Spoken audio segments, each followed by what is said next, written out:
So joining me now is Independent MP Dai Lee. Dai, do you accept that people in the regions perhaps feel really different to people in the cities about this plan? And from what we can see this morning, at least initially, there does seem to be support in the electorates where these would be built. What do you think?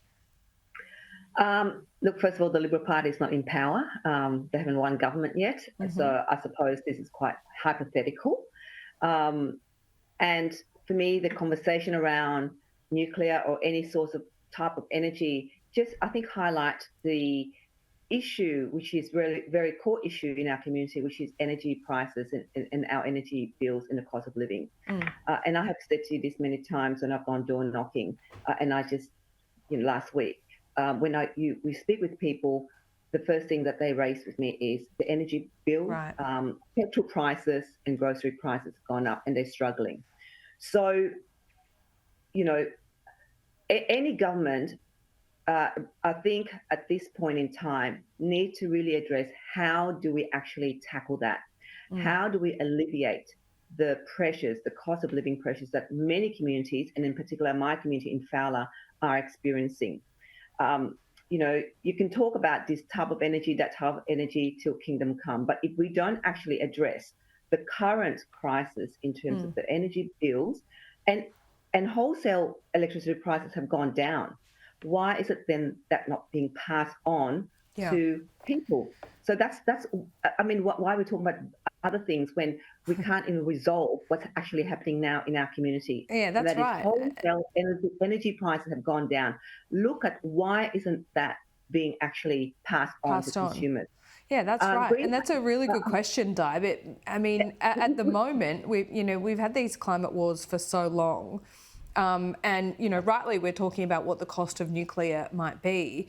But what I find really frustrating is this government doesn't talk about the cost of renewables right now and the added transmission lines and who pays for that. Well, that's added onto our bills and taxpayers are paying for it.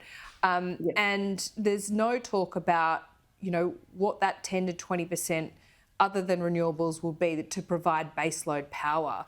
Now, I put that to you because I think this election will be about the cost of living, not nuclear. And I say that because it's about the cost of energy prices. And I think at the very least, Peter Dutton has tapped into this. Once you see a cost of living crisis like this, yes, we all want to see emissions come down and believe that should happen. Australia should do its role. But priorities start to change. Have you detected that in your community? Look, absolutely. Look, and I have said this since my election. I have detected that cost of living has been an issue. And obviously, for the last 12 months, both the major parties have been talking about something else. And this year, they start to talk about cost of living and suddenly coming up with all these ideas about how to address it. But they should have started to address it, the government in particular, as soon as they got elected. Yeah. So energy prices is critical. Grocery food is critical. Petrol, believe it or not, I've been calling the government to actually look at the fuel excise. They're collecting so much in fuel excise, and yet they're not giving anything back to our community. And when I open and knock on people's door and I said, "Oh, what are the issues?"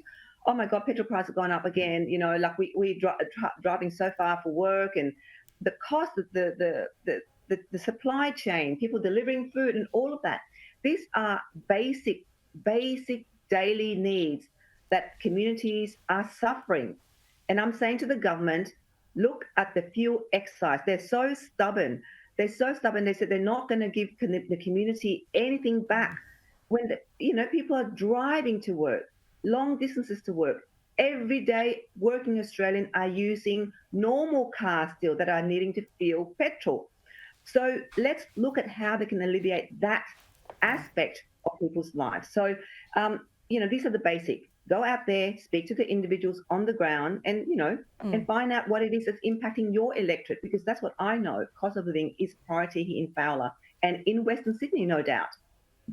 If I could just get a quick mood test, because I know you do a lot of door knocking in your community, Di.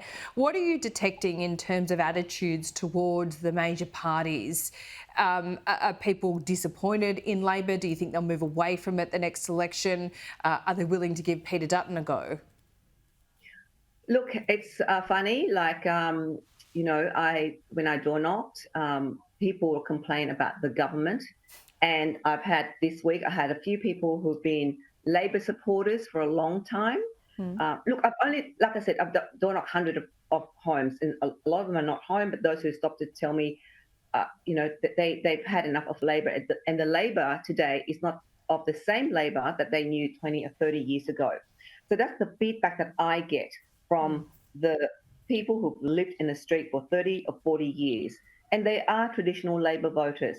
So, and probably some of them actually also voted for Labor at the last federal election, and not for me. So for me, that was quite interesting. And I will continue to go out there, engage and see other, I've done 2 suburbs now, so I'll continue to get up to other suburbs and different suburbs of different, communities. So, yeah. Keep us posted, Di. Good to talk to you. See you soon. Thanks, Laura. Bye.